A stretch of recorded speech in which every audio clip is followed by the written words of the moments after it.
too.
If the return of Lelouch last week was amazing, wait until you see all the returning characters in this one. We don't even need to wait until the end of the episode because it starts by showing us C2 and Lelouch, aka L2, talking on some island. By the way, I will be referring to Lelouch as L2 for the rest of the video. C2 asked L2 why he gave Sakya a Geass power when they should be looking for Geass fragments, which is how Resurrection ended. She wonders if it was for fun or due to Sakya being related to Kaguya. For some reason, she didn't mention that L2 also happens to be her uncle. Anyways, L2 answers with the classic, "Who knows?" This made C2 smile. Starting the episode off with L2 teasing C2 is always a win. By the way, I've got plenty of videos analyzing this couple, links in the description. Moving on, C2 then follows up by asking if L2 won't interfere beyond this. L2 gives this vague answer by stating that they are beings who exist outside of the conventions of this world. So was that a yes or a no? I guess we'll find out later on. C2 agrees with his answer and the two walk off together just in time for the intro to start. Even though I heard that the visuals for the intro changes with the second film, so far that doesn't seem to be the case. And we also don't get another opening monologue, even though every other Code Geass anime has one before each episode and or film. After the exciting intro, we immediately go back to the Hokkaido block as we see the Damocles from the distance. We get some interesting info dump from the news reporter about Sakya's lineage. Her mother Sherry married Jugo before Charles became emperor, and she's his eldest daughter. But since this happened, Sherry forfeited her claim to the throne. The reporter then states that regardless, Sakya has a legit claim to the throne. Wait, what? How? That seems like contradictory information to me, but I'm sure they will explain the situation later on because now it's time once again to pay the Black Knights base a visit. At the base, they are also watching the news and after the broadcast start their Skype call with Cornelia. By the way, welcome back. It's great to see her again with the same voice actress, and as always, she looks stunning. Anyways, Cornelia claimed that because Sakya has blood ties to both Kaguya and Charles, this could be a problem for the UFN. Not sure why that would be the case, but okay. And even worse, they are going to have to delay the third liberation operation of the Hokkaido block. So Cornelia was gone for 3 months, and they don't explain where she went and why. I hope during that time she married Guilford. I mean, what else could it be? Then we get the big one, the reveal that pissed me off. Todo and Cornelia weren't present during the first 2 liberation operations to take back the Hokkaido block. I'll expand on why this pissed me off in a future video. For now, Cornelia then plays defense for the writers by saying she's not that good and the Satump wall is strong. Stop the cap. Then Cornelia claims that Norlan is a powerful foe, implying she couldn't take him in a fight. Not to be redundant, but... Stop the cap. But if you thought things couldn't get any worse, Cornelia mentions that the enemy has a Damocles equipped with flayas. Really? Again? God, that's another can of worms I've already discussed and I will have to revisit again. The only positive part here is that Kuroto told Shiro that Sakura is acting as Sakuya's decoy, and this is how Cornelia learned about it as well. Cornelia approved the budget to send the 7 Shining Stars more nightmare frames. After the call, Cornelia comments on how her niece could be so reckless. We then pan to Sakura and Catherine, who are walking outside. The Neo-Britannians, while watching them, comment on several things, including the fact that this transfer of power happened so quickly, that Sakuya is half Japanese, and are thankful that Norlon is still running things. I have no idea how these people got to the Hokkaido block.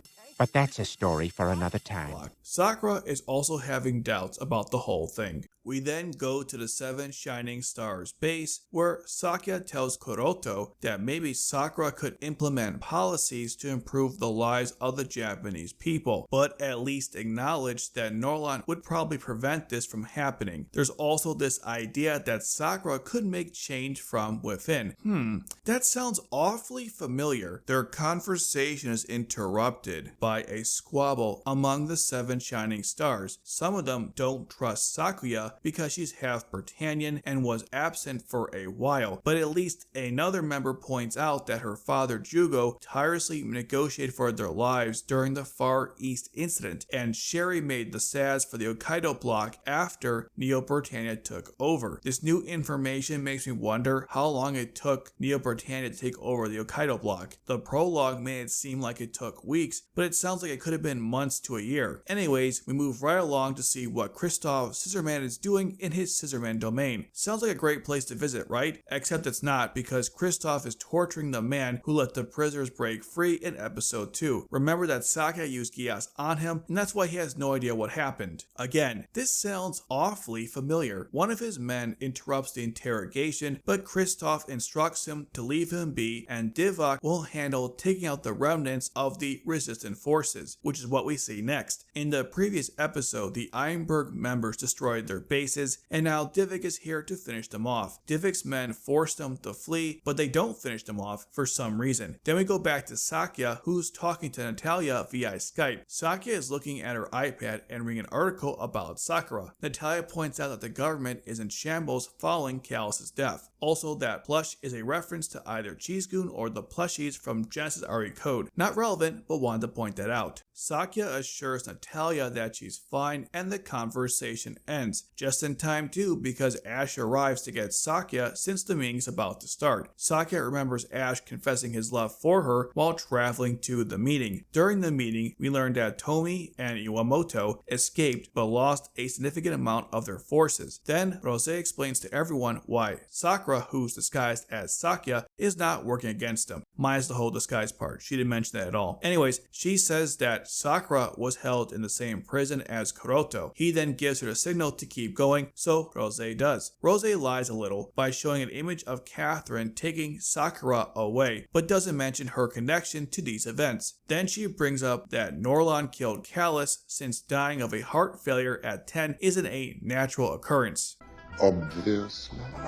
So Sakura was brought to replace Callus as another puppet for Norlon to control. This is how Sakuya convinced everyone that Sakura is not their enemy, but rather Norlon. During this, we get a nice look at Yuko's assets, and all I can think every time I see her is, But a prostitute is someone who would love you no matter who you are, what you look like. Anyways, now that everyone is in agreement, Rose mentions that a new convoy of equipment is on its way. Back at the Neo-Britannian government office, the funeral for Callus occurs. Only Natalia is visibly crying. It's like no one cares, which makes sense. After this, Natalia tells May in the car that she didn't fulfill her promise to Callus. She can't accept he died at 10, and I would go further and suggest that no one should, since that's unnatural. We go back to the 7 Shining Stars base, where the members await the ship, except for Haruka because she's doing target practice to improve her skills as a Nightmare Frame pilot. Oda is concerned that Haruka is training so she can be their ace pilot, but hopes that he or Kuroto will end up piloting it. We learned that Kuroto was a former member of the JLF with an incredible military record.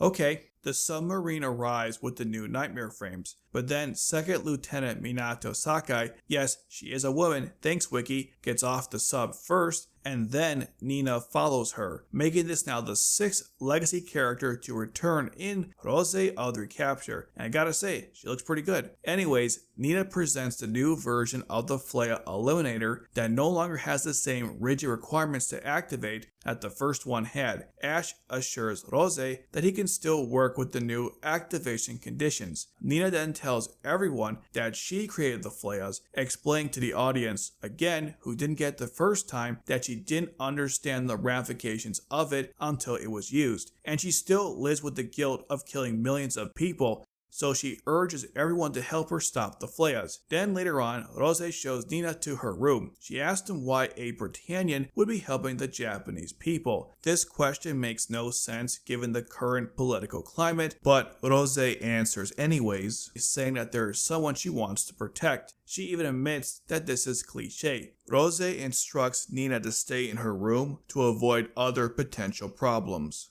But that doesn't make any sense. Then we get to another meeting between Kuroto, Iwamoto, and Tomi. Kuroto wants to work together, but the other two don't. They see this at worst a power grab, and at best a situation where they will still owe Kuroto for his help. You idiot! Tomi and Iwamoto have a counter offer that all three will lead the forces together, which isn't a terrible idea, but Kuroto doesn't like it. Having too many leaders will slow things down, which is a fair point. Then Rose antagonizes Iwamoto and Tomi for their stupidity and proposes an alliance. Roll credits. Her idea is for both factions to work under Kuroto, but they will lead their own forces during various operations. This idea is so simple that it's quite sad they needed someone new like Rose to suggest it, when it should have been obvious from the beginning. No offense, but this is a case of everyone being stupid, not Sakia being smart. Back at the Neo-Britannian government office, Divik is back from filming an episode of Yu-Gi-Oh! To inform Norlon that he didn't kill the fleeing terrorist. Also, Dan Green, the original voice of Yugi and Atem, is voicing Norlon, so that joke had multiple layers. Yeah, we get the wordplay. Since Divok held his end of the deal, Norlon allows him to do what he wants. Still not sure why they had to let the terrorists go, but who cares? It's time for the best part of this episode, because Nara has once again graced us with her lovely presence. Her smile is immaculate, as is the rest of her. Wait. Ow! Of course, what I meant to say was she is beautiful, but clearly inferior to Cecile. Just wanted to make that clear. Thank you very much. Anyways, Nara is looking at photos of herself as a child. The photos have other children in them, and we will learn about their identities later on, but I won't spoil that for you. Just like Catherine, Norlon messages Nara for her assistance. She's also not pleased. At the Seven Shining Stars base, Rose notes how Haruka has a high divisor point, but needs a better nightmare frame to utilize her abilities. Kuroto informs Rose that Iwamoto and Tomi agree to the alliance. Later on, Kuroto informs Haruka that she will be the pilot for the Keisetsu. Rose justifies this because after reviewing her combat data, she determined that Haruka is able to make good decisions on the battlefield, has impressive instincts, not better than Ash of course, but still really good, and using a better nightmare frame will allow her to unlock her latent abilities. She throws the keys to the Keisetsu to Haruka. Then Haruka acts like a tsundere. I don't know. This amazing moment is interrupted because Divik is live to announce that the Damocles is going to attack the Sapporo ghetto, even though the resistance groups aren't stationed there. They have 24 hours to live. Divik launches the Damocles to the sound of epic music in the background.